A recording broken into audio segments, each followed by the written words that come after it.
إلا تنصروه فقد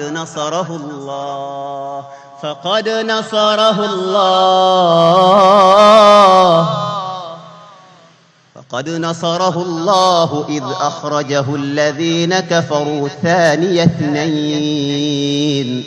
إذ هما في الغار إذ يقول لصاحبه لا تحزن إن الله معنا فأنزل الله سكينته عليه وأيده بجنود لم تروها وجعل كلمة الذين كفروا السفلى وكلمة الله هي العليا والله عزيز حكيم.